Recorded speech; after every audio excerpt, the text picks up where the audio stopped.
Hello दोस्तों, आज मैं आपको वट सावित्री की कथा एवं महत्व के बारे में बताता हूँ। इनको कौन करता है, करने से क्या लाभ है। विशेषतः वट सावित्री मिथिला में धूमधाम से मनाया जाता है, बल्कि पूरे भारतवर्ष में वैसे तो मनाया जाता है। वट सावित्री की पौराणिक कथा है जो मद्र देश के राजा अश्वपति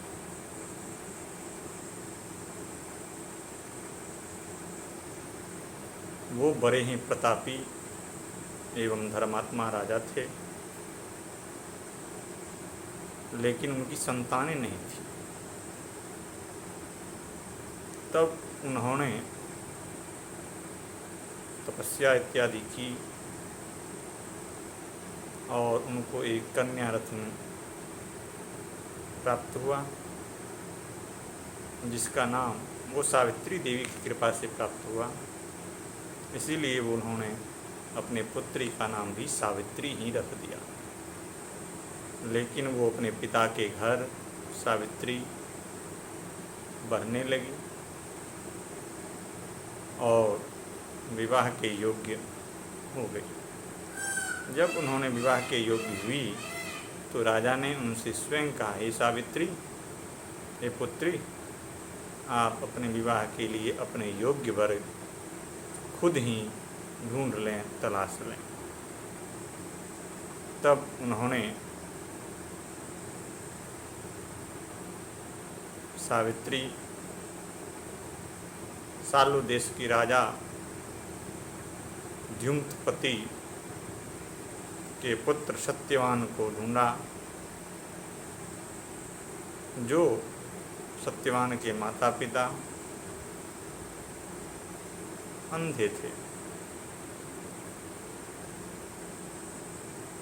लेकिन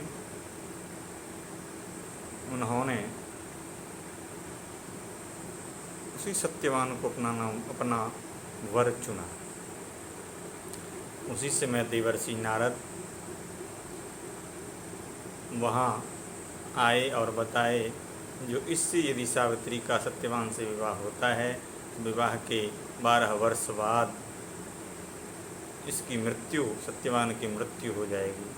उसके बाद सावित्री के माता पिता उनको बहुत समझाया, लेकिन सावित्री ने बोली, जो मैं इनका वर्ण कर लिया हूँ, चयन कर लिया हूँ, इसीलिए मैं अब इन्हीं से विवाह करूँगा।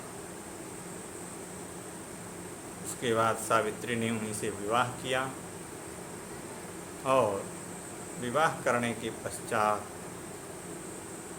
जब मृत्यु का समय आया सत्यवान का, तब उन्होंने सावित्री ने अपने सास और ससुर के साथ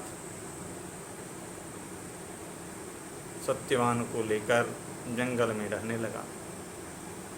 और मृत्यु जब निकट आई, जब सत्यवान का मृत्यु हो गया, यमराज जब उनका प्राण लेकर जा रहा था, सावित्री उनके पीछे हो लगी, चलने लगी। जब बहुत दूर तक गया, तब यमराज ने पूछा, आप क्या चाहते हो? उन्होंने बोला, मैं अपने पति की आयु चाहता हूँ। तब उन्होंने 3 वर दिया, बोला 3 वर आप मांग लो, कोई भी वर मांगो। सावित्री ने सबसे पहला वरदान लिया, आज मेरा सास ससुर जो अंधा है उनका आँख मिल जाए, उनकी आँख में रोशनी आ जाए।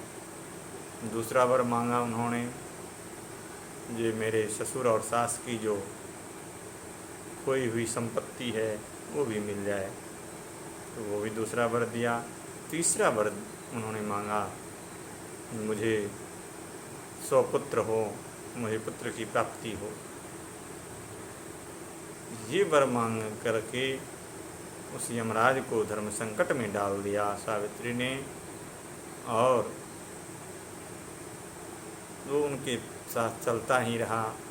अंत में सावित्री को उन्होंने यमराज ने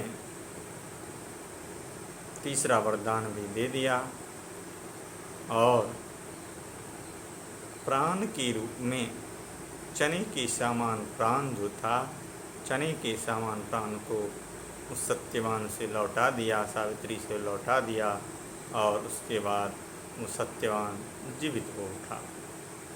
ये सारी कथाएं, ये सारी बातें वो बट वृक्ष के नीचे हो रहा था, जिसको बरगद भी कहते हैं। लोग कहते हैं उसी दिन से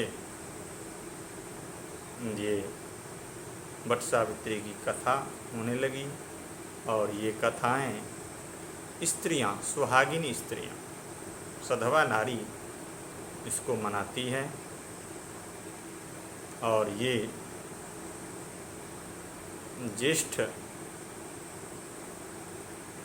कृष्ण पक्ष की अमावस्या तिथि में मनाया जाता है।